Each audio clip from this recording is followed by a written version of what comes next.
zusammen gehen sie in die Stadt, in den Weinkeller vom König. Der trinkt der Mann ein Fass nach dem anderen aus. Bis am Abend hat er den ganzen Keller ausgetrunken. Der Dummling geht wieder zum König und verlangt seinen Lohn, die Hochzeit mit der Prinzessin. Aber der König ärgert sich, dass er seine Prinzessin so einem hergelöffenen Dummling geben soll. Darum sagt der König: «Los, wenn du einen Mann findest, der einen ganzen Berg von Brot essen kann, dann kannst du die Prinzessin heiraten.» Sofort geht der Dummling wieder in den Wald an den gleichen Platz.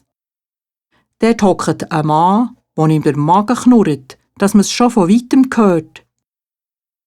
«Ich habe einen ganzen Backofen voll Brot gegessen und habe immer noch Hunger», jammert der. «Wenn es sonst nichts ist, ich kann dir helfen», meint der Dummling und geht mit dem Mann in die Stadt, in den Schlosshof vom König. Seither hat der König das ganze Mehl aus seinem Reich zusammengeholt und einen ganzen Berg von Brot backen. Der Mann stellt sich vor den Brotberg und fängt an zu essen. Bevor es Abend ist, hat er den ganzen Brotberg aufgegessen. Zum 3. Mal geht der Dummling zum König und verlangt seinen Lohn, die Hochzeit mit der Prinzessin. Noch einmal probiert sich der König zu wehren und verlangt: «Ich will von dir ein Schiff, das im Wasser und auf dem Land fahren kann. Wenn du damit angesegelt kommst, dann gibt es die Hochzeit.» Schnurstracks läuft der Dummling in den Wald. Auf dem Holzplatz sitzt das Mannli auf dem Baumstumpf. «Ich habe für dich getrunken. Ich habe für dich gegessen.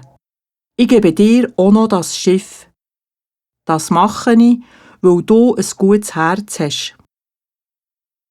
Da gibt ihm das Mannli ein Schiff, das im Wasser und auf dem Land fährt. Wo der König das Gefährt sieht, kann er sich nicht mehr wehren. Es wird Hochzeit gefeiert, Menge Tage. Der Dummling und die Prinzessin werden Mann und Frau. Wo der alte König stirbt, wird der Dummling mit seiner Frau König und Königin über das ganze Reich. Zusammen regieren sie gut. Sie sind zufrieden. Und wisst ihr was? Sie lachen ganz viel.